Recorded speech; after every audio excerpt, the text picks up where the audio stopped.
आषाढी एकादशी जवळ आली, की जे उपवास करणारे असतात ना, ते नवनवीन पदार्थ शोधायला सुरुवात करतात. तर आज आपण साबुदाण्याची खिचडी किंवा साबुदाण्याचा वडा न बनवता उपवासाचा एक आगळा वेगळा पदार्थ बनवणार आहोत. बनवणे फार सोपी आहे. साबुदाण्यापासूनच बनवला जातो. तर इथे मी 1 वाटी साबुदाणा घेतलेला आहे. हा आपल्याला हलकासा भाजून घ्यायचा आहे. खूप जास्त लालसर तांबूस होईपर्यंत भाजायचा नाही. हाताला असा गरम लागायला हवा. म्हणजे यामध्ये ना कुरकुरीतपणा येतो आणि जो पदार्थ आपण बनवू तो खुसखुशीत बनणार आहे. थोडासा गार करून घ्यायचा आणि मिक्सरला घालून याचं पावडर तयार करून घ्यायचं आहे. बघा इथे पावडर तयार झालेलं आहे. तर रव्यापेक्षा हे बारीक असायला हवं. खूप जास्त जाडसर असं पावडर तयार करू नका. आता यामध्ये पाणी घालायचं आहे. मी गरम पाणी घालत नाही आहे. नॉर्मलच पाणी घातलेलं आहे आणि याचं आपल्याला पेस्ट तयार करून घ्यायची आहे. सुरुवातीला पचेल एवढंच पाणी घालायचं आणि यामध्ये बघू शकता तुम्ही गुठळ्या पडायला लागतात. तर मिक्सरला एकदा याला फिरवून घ्यायचं किंवा पावडर जेव्हा तुम्ही बनवलं ना तेव्हासुद्धा पाणी घालून वाटू शकता. पण काय होतं ना बरेच वेळा मिक्सरच्या तळाशी गोळे गोळे चिकटले राहतात, म्हणून मी सुरुवातीला पाणी मिसळून नंतर मिक्सरला फिरवून घेतलं. बघा यामध्ये आता अजिबात गुठळ्या पडलेल्या नाही आहे. चवीनुसार यामध्ये मीठ घालायचं, भाजलेल्या जिऱ्याचं पूड घालायचं आहे. यामध्ये तुम्हाला उपवासाचे जे जिन्नस चालत नसतील ते तुम्ही स्किप करू शकता. आमच्या भागामध्ये उपवासाचे पदार्थ बनवत असताना कढीपत्ता, कोथिंबीर, आलं हे घातलं जातं. काही जण टोमॅटोसुद्धा घालतात. पण प्रत्येक भागामध्ये पद्धती वेगळी असते. काही जण उपवासाला फक्त गोडच पदार्थ खातात, म्हणजे मिष्टान्नच खातात. तर तुम्हाला इथे जे जिन्नस चालत नसतील ते तुम्ही स्किप करू शकता. मी घातले आहे म्हणून घालायचेच आहे असं अजिबात नाही आहे. यामध्ये आता सुकलेल्या मिरच्या कुटून घालायच्या आहे, म्हणजे चिली फ्लेक्स घालायचे आहे किंवा तुम्ही हिरवी मिरची मिक्सरला वाटून तीही घालू शकता. आता इथे आपल्याला ना कमी तिखट असलेल्या या हिरव्या मिरच्या लागणार आहे. या मिरची पकोडा बनवण्यासाठी वापरल्या जातात. तर या अजिबात तिखट नसतात. त्यामुळे मी बॅटरमध्ये चिली फ्लेक्स घातलेले आहे किंवा मी जसं तुम्हाला सांगितलं हिरव्या मिरचीची पेस्ट तुम्ही घालू शकता, कारण या मिरच्या तिखट नसतात. याला असा चिरा देऊन तयार करायचा आहे. आतमध्ये बिया नव्हत्या त्यामुळे मी साफ करून घेतलेल्या नाही आहे. चला आता आतमधलं सारण खूप इंटरेस्टिंग आहे. यासाठी मी भाजलेल्या शेंगदाण्याचं भुरभुरीत कूट घेतलेलं आहे. बरं, आता इथे शेंगदाण्याचं कूट ज्या प्रमाणात मी घेतलेलं आहे त्यापेक्षा तुम्ही प्रमाण कमी किंवा जास्त करू शकता. यामध्ये मी सुक्या खोबऱ्याचा कीस घालते आहे. अर्धा चमचा भाजलेल्या जिऱ्याचं पूड घालायचं, चवीनुसार मीठ घालायचं. कमी तिखट असलेल्या हिरव्या मिरच्या मी 2 अशा चिरून घेतलेल्या आहे. मिक्सरला घालायच्या. यामध्ये आलं घालायचं आहे. आलं तुम्हाला उपवासाला चालत नसेल तर तुम्ही स्किप करा. याची पेस्ट तयार करायची आहे. आता इथे मी चिंच घेते आहे. लिंबापेक्षा छोट्या आकाराचा तुकडा घेतलेला आहे. यामध्ये गूळ घालायचं आणि कडकडीत गरम पाणी करून यामध्ये आपल्याला चिंच आणि गूळ भिजत घालायचे आहे. चला सारण तयार करायचं आहे. त्यासाठी आपल्याला पॅनमध्ये तेल किंवा तूप गरम करायचं आहे. अगदी थोडं तेल घालायचं, खूप जास्त तेल घालायचं नाही. तेल छान गरम झालं की अर्धा चमचा जिरे घालायचं, अर्धा चमचा सोप घालायची आहे. सोप आणि जिरे तेलामध्ये छान 1 ते 2 मिनिटासाठी परतून घ्यायचं.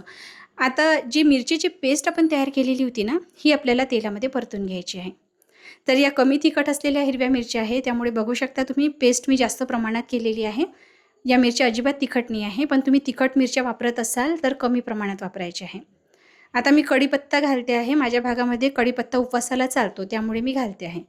छान 2 ते 3 मिनिटासाठी परतून घ्यायचं आहे. आता सर्व कूट जे आपण एकत्रित केलेले होते ना, ते यामध्ये घालायचे आहे. मी मीठ यामध्ये अगदी कमी घातलेलं होतं. चाखून बघितल्यानंतर मला थोडं कमी वाटलं, म्हणून मी यावेळी अर्धा चमचा अजून मीठ घालते आहे.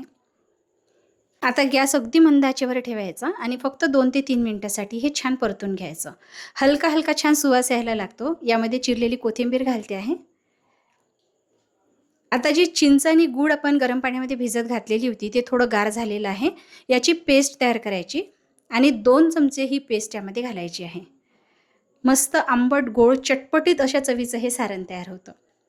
तुम्ही जर उपवासाला हा पदार्थ बनवत नसाल ना, तर तुम्ही लसूण आल्याची पेस्टसुद्धा यामध्ये घालू शकता. सुरुवातीला तेलामध्ये आपण जिरे आणि सोप परतली ना, त्याचवेळी आलं आणि लसूणसुद्धा परतून घ्यायचं. तर अशा पद्धतीने हा पदार्थ उपवास नसताना तुम्हाला बनवायचा असेल, तर तुम्ही त्या पद्धतीने बनवू शकता.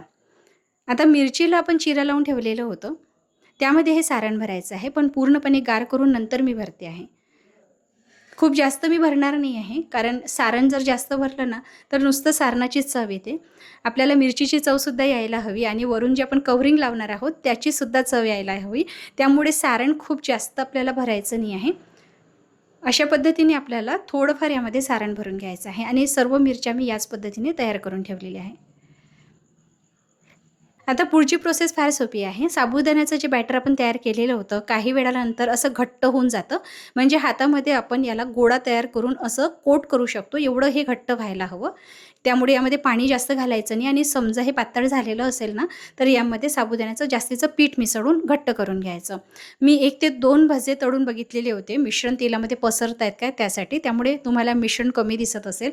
तर तेल छान कडकडीत गरम करायचं आणि नंतर त्यामध्ये भजा तळायचा आहे. फार जास्त वेळ तळायचा नाही आहे, कारण मिश्रण आपण जे वरून लावलेलं आहे ते खूप जास्त जाड नाही आहे आणि आतली जी मिरची आहे ना, ती खूप जास्त शिजायला सुद्धा नको. हलकासा बाईट असेल ना, तर खायला खूप मजा येते.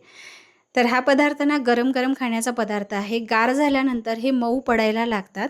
त्यामुळे जेव्हा तुम्हाला खायचं असेल, तेव्हाच गरमागरम तळून खा.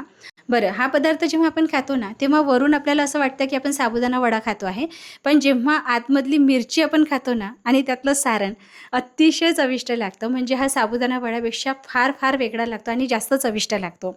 तुम्ही आतापर्यंत तेच ते उपवासाचे पदार्थ बनवत आले असाल, तर तुम्ही एकदा हा पदार्थ नक्की ट्राय करून बघा. पण लक्षात ठेवा, तळत असताना फार काळजी घ्यायची आहे. गार तेलामध्ये घालायचं नाही, कडकडीत गरम तेलामध्ये घालायचं आहे. जास्त वेळ तेलामध्ये तळायचं नाही, नाहीतर हा खूप जास्त तेलकट होतो आणि तळल्यानंतर थोडासा हा मऊ होतो. त्यामुळे गरमागरमच खायचा आहे.